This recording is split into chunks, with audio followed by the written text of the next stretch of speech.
एक स्वर्णकार मरण शैया पर था। स्वभावतः मृत्यु से बहुत भयभीत,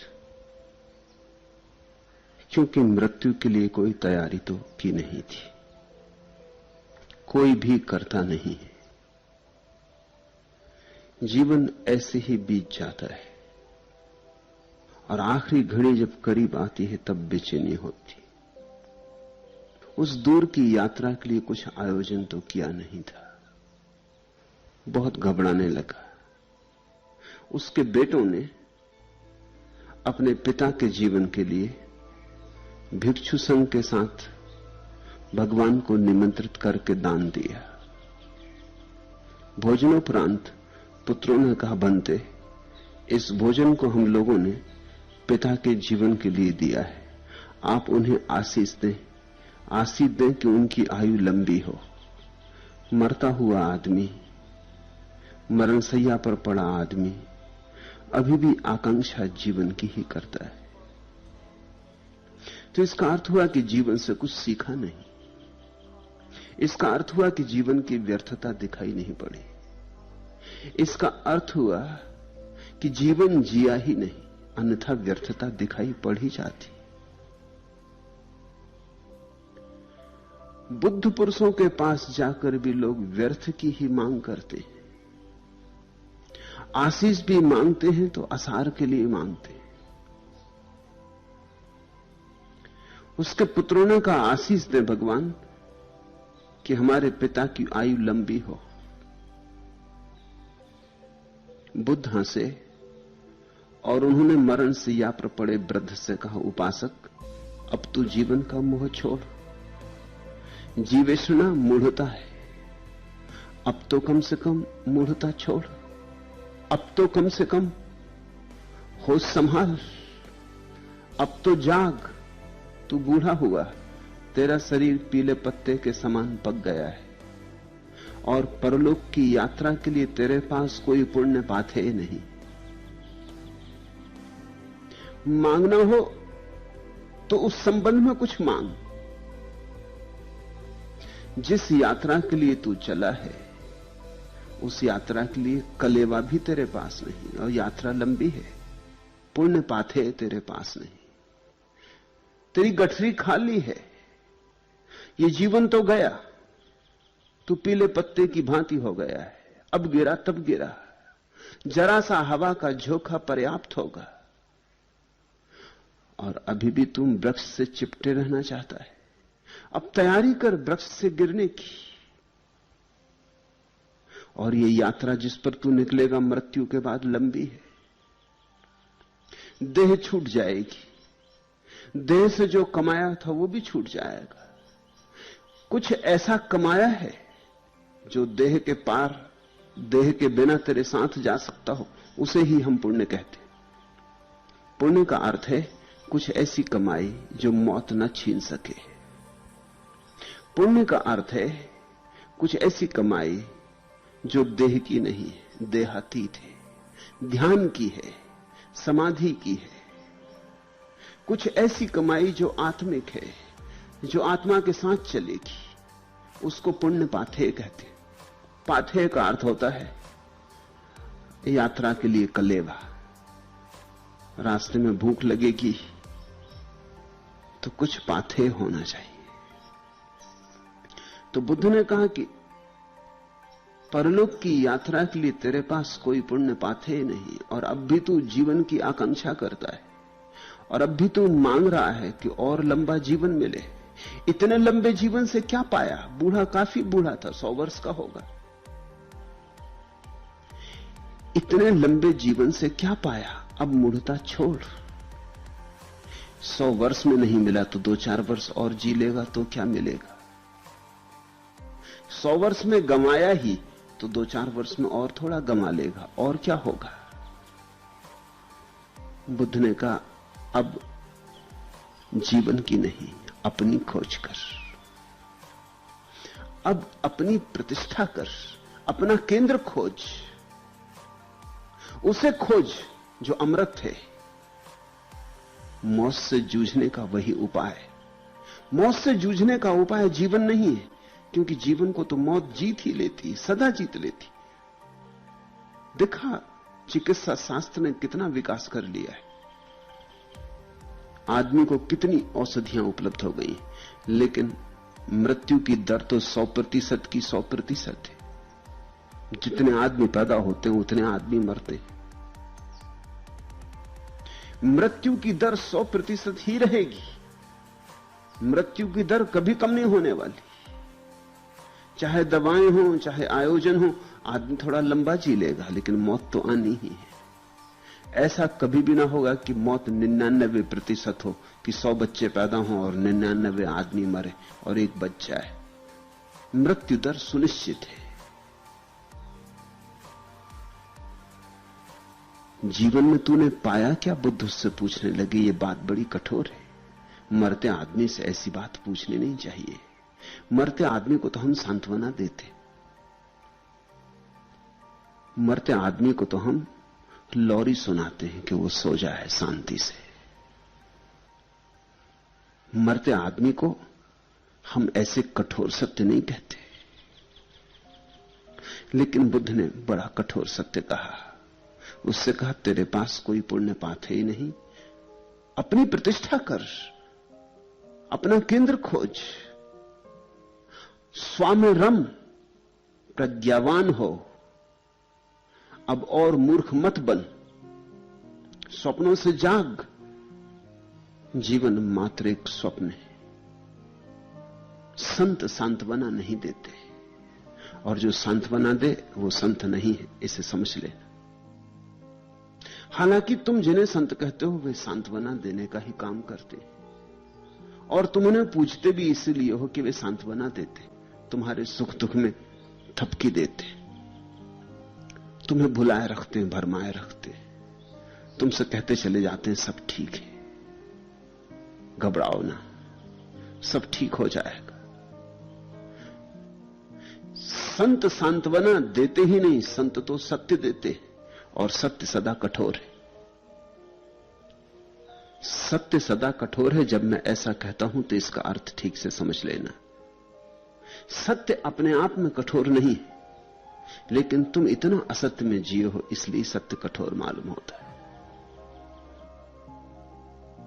तुमने अपना सारा जीवन असत्य कर लिया है, इसलिए सत्य की चोट गहरी पड़ती है, भिद जाती प्राणों तक।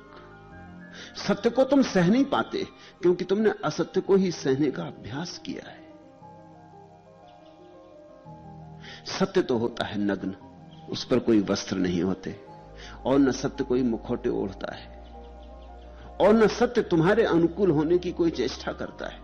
तुम्हारे अनुकूल तो जो सत्य होगा तो असत्य हो जाए, तुम असत्य हो, तुम्हारे अनुकूल सत्य हुआ कि असत्य हुआ, और सांत्वना तुम्हें उसी से मिलती जो तुम्हारे अनुकूल हो।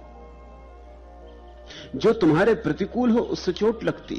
ख्याल रखना, सत्य में कोई चोट नहीं है, क्योंकि तुमने असत्य का अभ्यास कर रखा है, इसलिए चोट है। सत्य जटिल नहीं है, सत्य तो बड़ा सरल है, लेकिन तुम जटिल हो।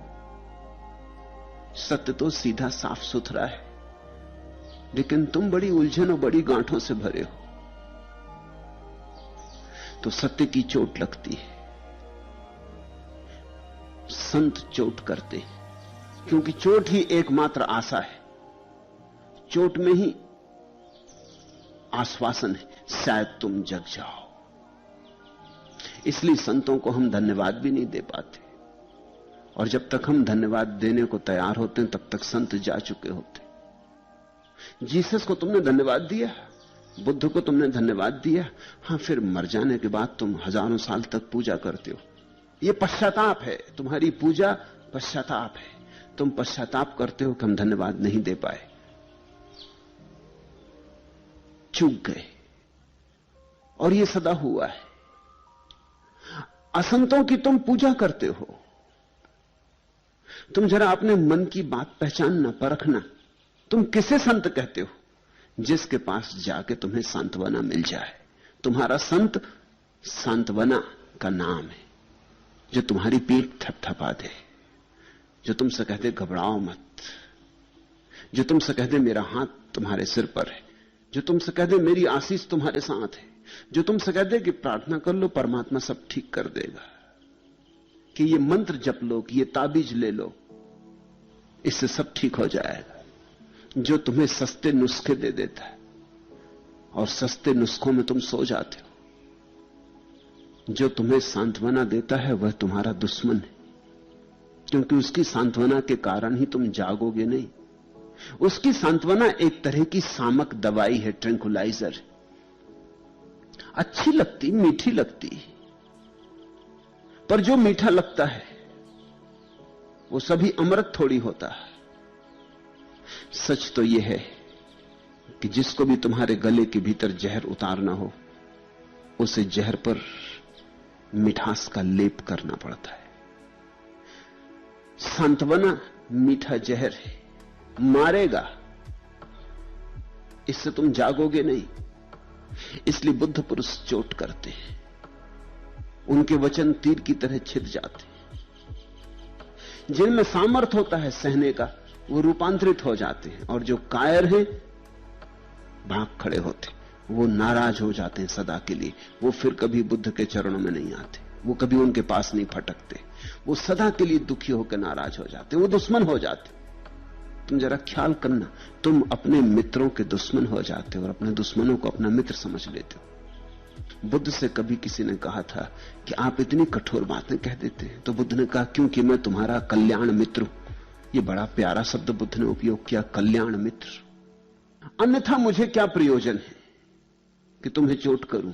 तुम्हें चोट करने में मुझे कुछ मजा नहीं आ रहा है, करुणा के कारण चोट कर रहा हूं, कल्याण मित्र हूं। जरा सोचो, ये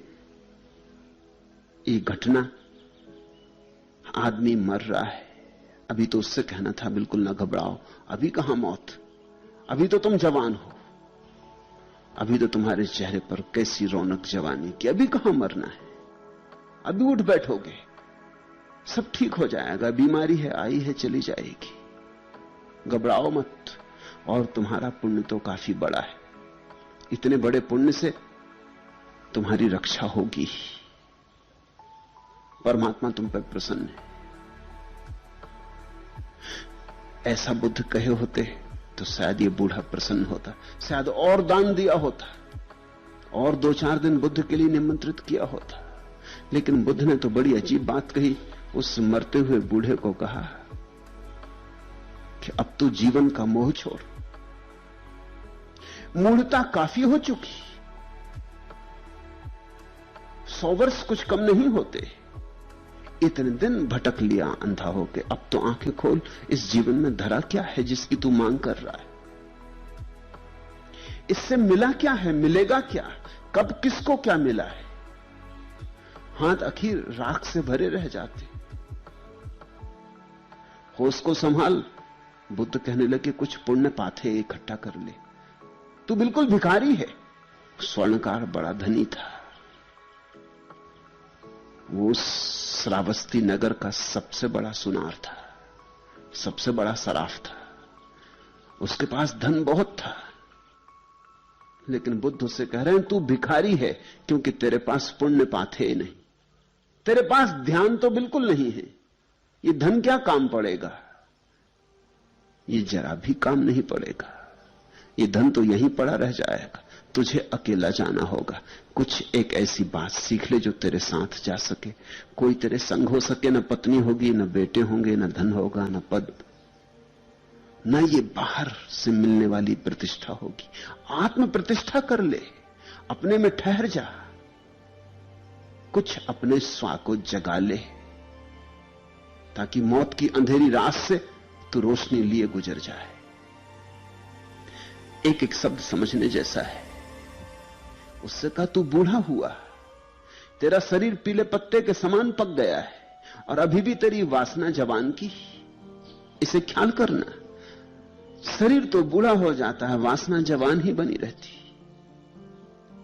और वासना अगर जवान बनी रहती तो तुमने बाल धूप में पका लिए, फिर तुम्हारे जीवन में कोई प्रौढ़ता नहीं है, तुम्हारे जीवन में कुछ समझ, कोई सार जीवन का तुम्हारे हाथ नहीं लगा। तुम बूढ़े तो हो गए, लेकिन बचकाने के बचकाने हो। ख्याल करना, संत बच्चों की भांति हो जाते और असंत बचकाने के बचकाने रह जाते। बचकानापन और बच्चों की भांति हो जाने का फर्क ख्याल में ले लेना। बचकानेपन का अर्थ है आदमी बढ़ा ही नहीं, और पुनः बच्चों जैसे हो जाने का अर्थ है आदमी इतना बढ़ा कि फिर सरल हो गया, कि जटिलता की व्यर्थता दिखाई पड़ गई। तो बच्चों जैसा हो जाना तो बड़ा बहुमूल्य है, अमूल्य है, और बचकाने रह जाना बड़ा दुर्भाग्य है।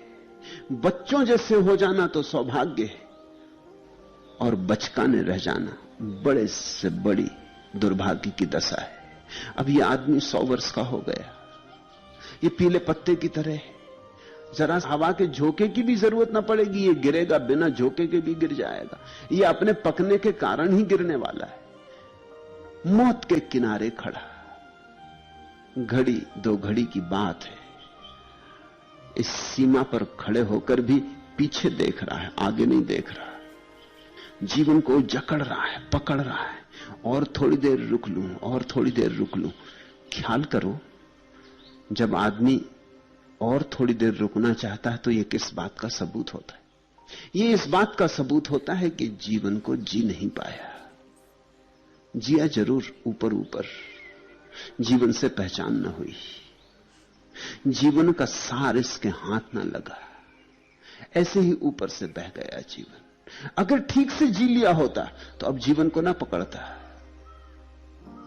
अब तो खुशी से छोड़ने को राजी हो जाता, धन्यवाद देता कि चलो ठीक हुआ, एक दुख स्वप्न समाप्त हुआ, एक व्यर्थ की दौड़ का अंत आ गया।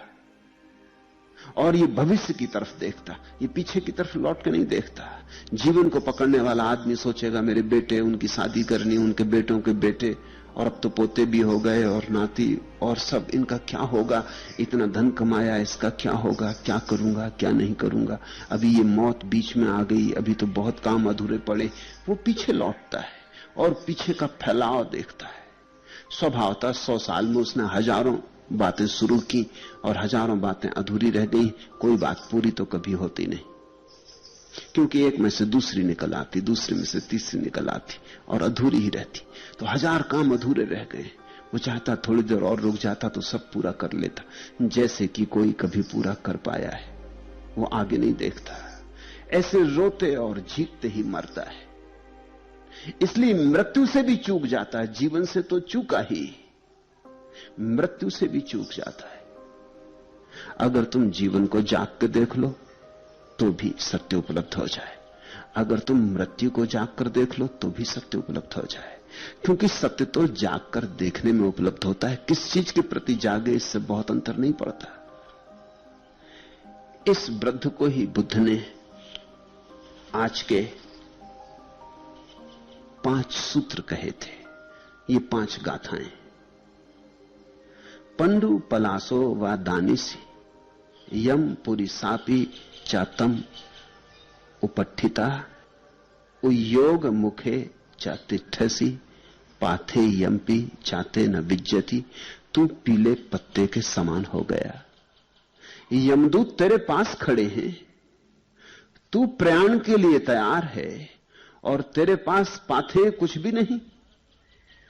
अतः तू अपने लिए द्वीप बना, उद्योग कर, पंडित बन, मल धो डाल और निर्दोष बन, तब तू दिव्य आरिभूमि को प्राप्त करेगा। सो करो ही दीप मत्तनो क्षिपम वायम पंडितो भव, निधंत मलो अनंगणो दिव्यम अरिय भूमि मेहिसी।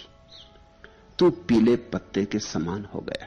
तो बुद्ध पहले तो उसे यह कहते कि तेरी मौत आ गई, अब तू जीवन की बात छोड़। कल तक तो तू टाल सकता था, स्थगित कर सकता था कि आज थोड़ी मौत है। ऐसे ही तो हम सब टाल रहे हैं। हम कहते हैं आज तो जिंदा हैं, कल जब आएगी मौत तब देखेंगे। अभी आती कहां, अभी तो जवान हैं, बूढ़े होंगे तब देखेंगे। बूढ़ा भी सोचता है अभी इतने बूढ़े थोड़ी हो गए कि मर ही जाएंगे। कभी कोई आदमी इस तरह तो सोचते नहीं कि मर जाऊंगा, वो यही सोचता है जीऊंगा, अभी तो बहुत जीऊंगा, अभी क्या बिगड़ा है, अभी तो सब ठीक है। बुद्ध उससे कहने लगे कि अब तक तो तू टाल सकता था, आज टालने की कोई जगह ना रही। तू पीले पत्ते के समान है और यमदूत तेरे खाट के आसपास खड़े, मैं उन्हें देख रहा हूं, चाहे तुझे दिखाई ना पड़ते हो। मौत आ गई।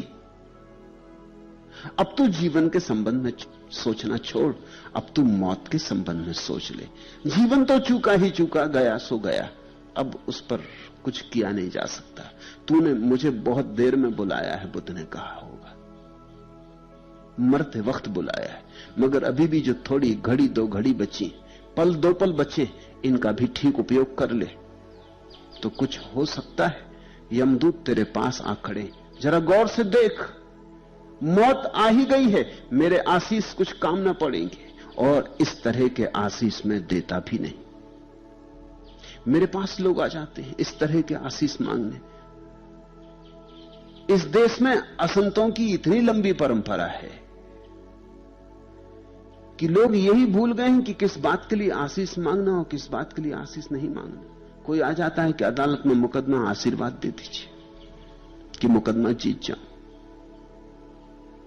कोई आ जाता है कि लड़के को नौकरी नहीं मिल रही, आशीष दे दीजिए कि लड़के को नौकरी मिल जाए। एक महिला 2-4 दिन पहले संन्यास ली। मैंने पूछा कुछ पूछना तो नहीं? उसने कहा नहीं, और तो सब ठीक, मेरे लड़के पढ़ते लिखते नहीं, स्कूल नहीं जाते, और जाते भी हैं तो कुछ पढ़ाई लिखाई नहीं करते, कुछ आशीर्वाद दे दीजिए। इस तरह की बातों के आशीर्वाद मांगे जाते रहे और देने वाले देते रहे और लेने वाले लेते रहे। इससे एक बड़ी भ्रांति पैदा हो गई है। बुद्ध पुरुष के पास जाके किस बात का आशीर्वाद मांगना, इसकी भी व्यवस्था हम भूल गए। बुद्ध से तो एक ही बात का आशीर्वाद मांगा जा सकता है कि ज्ञान हो, कि ध्यान हो, कि समाधि हो, क्योंकि बुद्ध के सामने तो वही धन है और तो सब व्यर्थ है।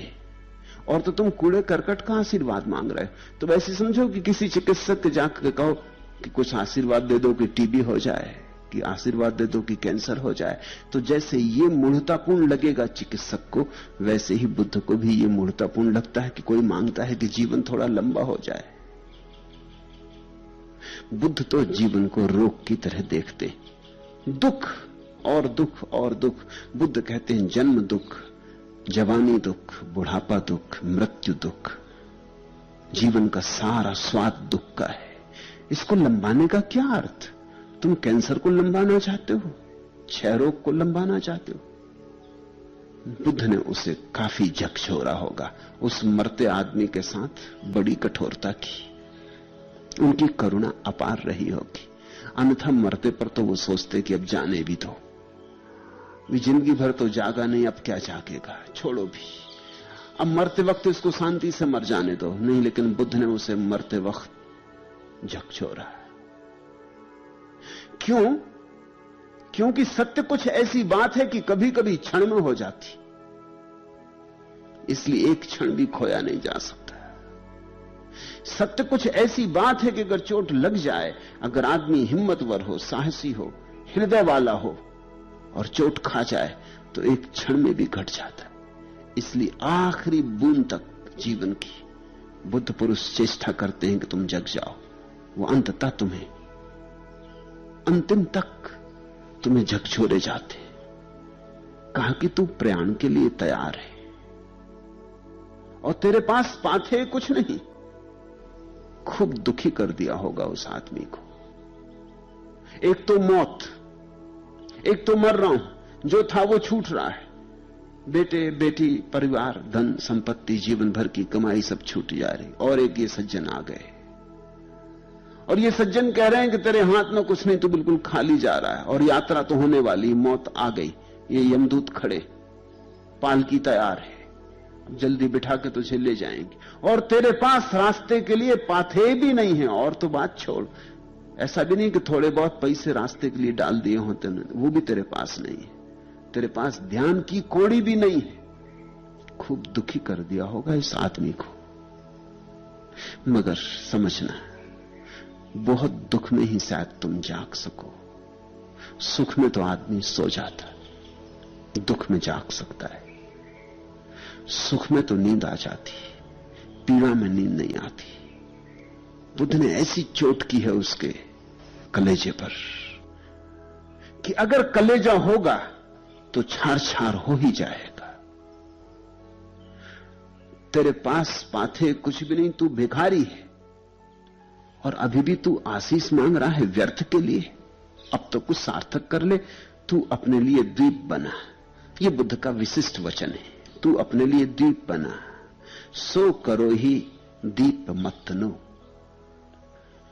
देखते हैं द्वीप, सागर के बीच छोटा सा द्वीप, सबसे अलग थलग, महाद्वीप से टूटा,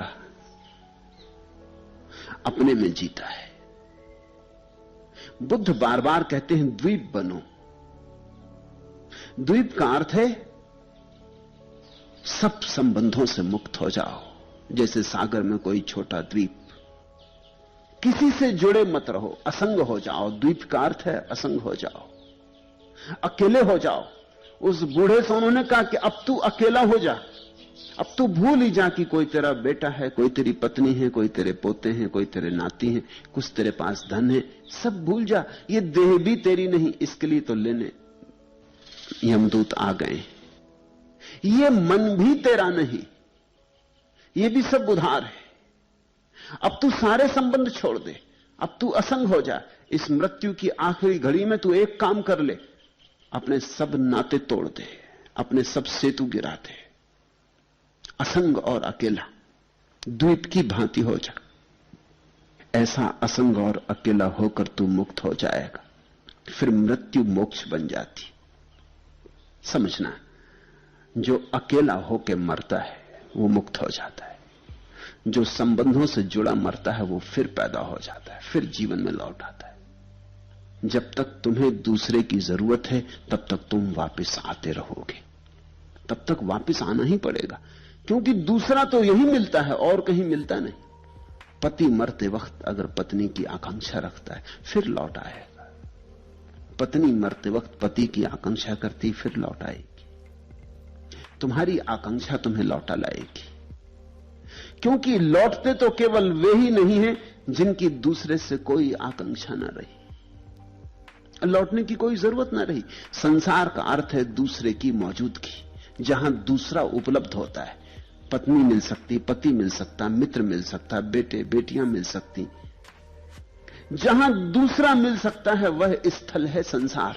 और मोक्ष का अर्थ है जहां तुम निपट अकेले हो, कैवल्य की दशा, जहां तुम्हारे अतिरिक्त कोई भी नहीं, तुम हो और बस तुम हो, जहां अनंत तक तुम ही तुम हो और कोई दूसरा नहीं, जहां तुम हल्लो भी ना कह सकोगे, जयराम जी भी ना कह सकोगे किसी से। उस दशा में जाने की तैयारी तो उसी की हो सकती है जो जीवन से सारे संबंध तोड़ के गया हो, जिसने पीछे लौट के भी ना देखा हो, जो पूरी विदा ले लिया हो संसार से। इस धारणा को बुद्ध कहते हैं द्वीप बनना। सो करो ही दीप मत्तनो क्षिप्पम वायम पंडितो भव। और बुद्ध कहते हैं ऐसा जो द्वीप बन गया हो ऐसा ही व्यक्ति पंडित है। पंडित का अर्थ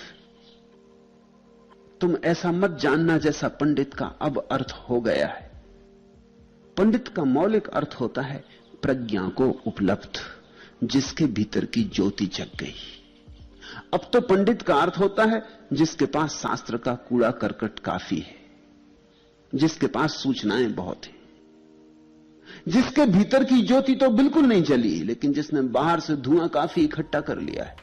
और तुमने कहावत तो सुनी होगी ना, जहां जहां धुआं वहां वहां आग। तो पंडित का अर्थ है आज ऐसा आदमी जिसने खूब धुआं इकट्ठा कर लिया है चारों तरफ, और स्वभावतः बाहर से जो लोग देखते हैं वो सोचते हैं जहां जहां धुआं वहां वहां आग। जब इतना धुआं है तो आग भी होगी। लेकिन तुम ऐसा इंतजाम कर सकते हो, ये तर्क का पुराना नियम काम नहीं देगा। तुम तो धुएं की टंकी रख सकते हो अपने बना के, और धुआं निकालते रहो, घर पूरे मोहल्ले को धोखा देते रहो कि आग जल रही है, और आग बिल्कुल ना हो, सिर्फ धुएं की टंकी। उधार धुआं लाया जा सकता है। पंडित बुद्ध कहते थे उस आदमी को जिसके भीतर की ज्योति जग गई। और सच तो यह है, जब वह भीतर की ज्योति जगती तो धुआं होता ही नहीं। तुमने देखा, आग के जलने से धुआं पैदा नहीं होता। धुआं पैदा होने का कारण दूसरा है। लकड़ी गीली होती इसलिए। जितनी लकड़ी सूखी होती है उतना ही कम धुआं पैदा होता है। लकड़ी अगर पूरी पूरी सूखी हो तो धुआं पैदा नहीं होता। तो धुआं आग से पैदा नहीं होता, धुआं तो लकड़ी में छिपे पानी से पैदा होता है। लकड़ी गीली होती तो धुआंरा हो जाता है।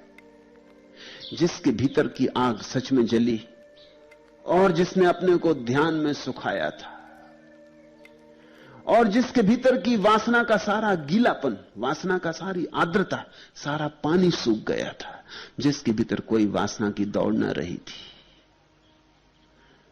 जो काष्ठवत हो गया था। इसलिए पुराना एक शब्द है काष्ठ समाधि। ऐसा हो जाता है व्यक्ति जैसे सूखी लकड़ी, काष्ठवत, और तब एक आग जलती। उस आग में फिर कोई धुआं नहीं होता।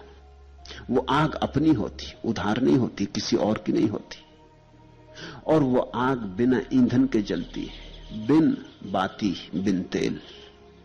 न तो उसके लिए बाती की जरूरत होती, न तेल की जरूरत होती।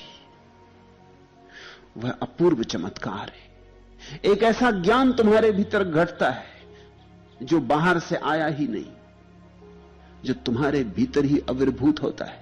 उस दशा को बुद्ध कहते हैं, पंडित सो करो ही दीप मतनो खिप्पम वायम पंडितो भव। अब तो तू दीप बन जा, अब तो तू पंडित बन, उद्योग कर, मल धो डाल और निर्दोष बन। अब और मल इकट्ठा मत कर, अब और जीवन मत मांग, अब तो कुछ मांग ही मत। अब तो जो मौत द्वार पर आ गई उसे स्वीकार कर ले, स्वागत से स्वीकार कर ले, तथाता भाव को उपलब्ध हो, उसमें उतर जा। अन्यथा की कोई मांग ना करते हुए। मल का अर्थ होता है मांग, मल का अर्थ होता है ऐसा हो जाए, वैसा हो जाए। मल का अर्थ होता है मैं जैसा चाहूं वैसा हो जाए। मल का अर्थ होता है मैं की छाया, मैं की गंदगी। जहां अहंकार है वहां मल है। अगर तुम अहंकार से जीते तो तुम मलेच्छ, अगर तुम अहंकार से मुक्त हो गए तो निर्दोष, निर्मल। और जो निर्मल हो जाता है उसने ही जाना। तो बुद्ध कहते हैं निर्दोष बन, मल धो डाल, और तब तू दिव्य आर्य भूमि को प्राप्त करेगा।